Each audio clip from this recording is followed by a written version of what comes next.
దేవుని అతి పరిశుద్ధ నామమునకు మహిమ కలుగును గాక.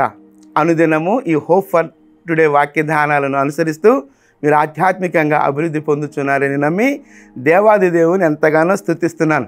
అంత మాత్రమే కాదు, ప్రార్థనాపూర్వకంగా మేము కూడా ఈ వాక్య ధ్యానాలను మీ ముందుకు తీసుకొని రావడానికి దేవుడు మాకు చూపిస్తున్న కృపను బట్టి దేవాది దేవుని ఎంతగానో స్తుతిస్తున్నాను. యెషయా గ్రంథం 60వ అధ్యాయాన్ని మనం గమనించినప్పుడు దానిలో చాలా ఉన్నతమైనటువంటి అనుభవాలు, నిరీక్షణతో కూడినటువంటి మాటలు ఉన్నాయి. ఇశ్రాయేలు గురించి మాట్లాడుతూ, నిన్ను శాశ్వత శోభాతిశయముగా నేను చేయబోతున్నాను, నిన్ను జనములకు సంతోష కారణముగా నేను చేయబోతున్నాను అని చెప్పి చాలా ఉన్నతమైనటువంటి అనుభవాలు, మాటలు అందులో కనిపిస్తాయి. అయితే ఆ అధ్యాయం చివరి మాటను మనం గమనిస్తే, ఆ అధ్యాయంలో చివరి మాట 60వ అధ్యాయం యెషయా గ్రంథం 22వ వచనం చివరి మాట, 22వ వచనం చివరి మాట, యెహోవానగు నేను తగిన కాలమున ఈ కార్యమును త్వరపెట్టుదును. యెహోవానగు నేను తగిన కాలమున ఈ కార్యమును త్వరపెట్టుదును. ఉన్నతమైనటువంటి మాట. యెహోవానగు నేను, దేవుడే మాట్లాడుతున్నాడు. చాలా నిరీక్షణతో కూడినటువంటి మాటలు ముందు చెప్పబడ్డాయి. చాలా ఉన్నతమైనటువంటి మాటలు చెప్పబడ్డాయి ఇశ్రాయేలు పక్షంగా, ఇశ్రాయేలును ఉద్దేశించి. అయితే అవన్నీ కూడా యెహోవానగు నేను తగిన కాలమందు వాటిని త్వరపెడతాను అంటున్నాడు. దేవునికి తగిన కాలం, ఆ తగిన కాలంలో ఆ కార్యాలు మన జీవితంలో జరిగితే అవి ఉన్నతమైనటువంటి అనుభవాలు. అంత మాత్రమే కాదు, ఆయా సందర్భాలలో కొన్ని విషయాలు మనకు త్వరగా జరగక, లేకపోతే ఆలస్యమైపోతుంది ఒక అసహనానికి గురవుతున్నప్పుడు, ఇదిగో ఒకవేళ అలాంటి ఆలోచన నీవు కలిగి ఉన్నట్లయితే ఈ సమయంలో దేవుడు అంటున్నాడు, ఆ కార్యాన్ని, ఏ కార్యం అయితే ఆలస్యం అవుతుందని నీవు ఆలోచిస్తున్నావో ఆ కార్యాన్ని నేను త్వరపెడతాను. ఎప్పుడు అంటే తగిన కాలమందు.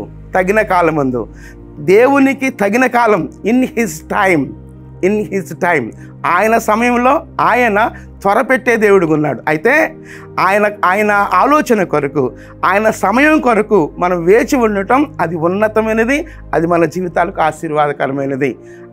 ఆయన తగిన సమయమందు మిమ్మల్ని హెచ్చించినట్లుగా ఆయన బలిష్టమైన చేతి క్రింద మీరు అణిగి ఉండుడి, లేకపోతే దాగి ఉండి అన్నట్లుగా ఆ మాటను మనం అర్థం చేసుకోవచ్చు. తగిన కాలమందు మిమ్మల్ని హెచ్చించినట్లుగా ఆయన బలిష్టమైన చెయ్యి, ఆ చెయ్యి చాలా బలిష్టమైనది.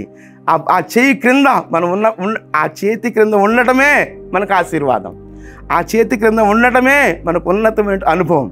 తగిన సమయమందు ఆ కార్యం, ఏ కార్యం అవుతుందో, ఏ నిరీక్షణతో కూడినటువంటి కార్యం నీ జీవితంలో చేయబోతున్నాడో, ఏ వాగ్దానం అయితే చేశాడో ఆ వాగ్దాన నెరవేర్పు దేవుడు తన సమయంలో, తనకు తగిన కాలంలో నెరవేర్చడానికి మన జీవితంలో వాటిని త్వరపెడుతున్నాడట.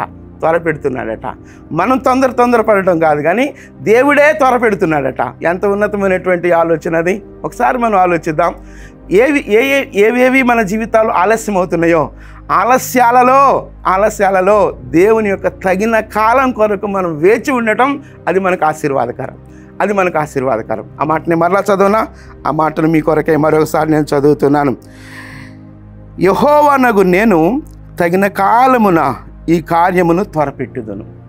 యెహోవానగు నేను తగిన కాలమున ఈ కార్యమును త్వరపెట్టుదును. ప్రార్థన చేసుకుందామా?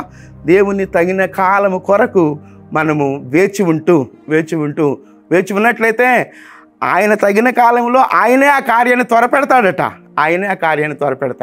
ప్రార్థన చేద్దామా? మీరు ఎక్కడున్నప్పటికీ మీకు అభ్యంతరం లేకపోతే నాతో కలిసి ఏకీభవించాలని మిమ్మల్ని అభ్యర్థిస్తున్నాను. ప్రార్థన.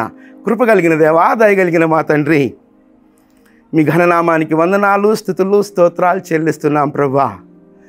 మీ సమయంలో తగిన కాలమందు మా జీవితాలలో మీ కార్యాలను త్వరపెట్టే దేవుడు ఉన్నావు ప్రభువా. ఎంత గొప్ప దేవుడో ప్రభువా. మీ కార్యాల కొరకై మేము వేచి ఉండి మీ సన్నిధిలో ప్రభువా ఉన్నతమైనటువంటి అనుభవాలు మేము పొందుకొనగలిగే కృప మాకు అనుగ్రహించమని మీ కృపాహస్తాల్లోనికి మమ్మలను మేముగా సమర్పించుకుంటూ ఘనత మీకు మాత్రమే ఆరోపిస్తూ యేసుక్రీస్తు అతి ప్రశస్తమైన నామంలో ప్రార్థించి స్తుతించి వేడుకొనుచున్నాం తండ్రి. ఆమేన్. ప్రభు సన్నిధి నిత్యము మనకు తోడయుండునుగాక. ఆమేన్.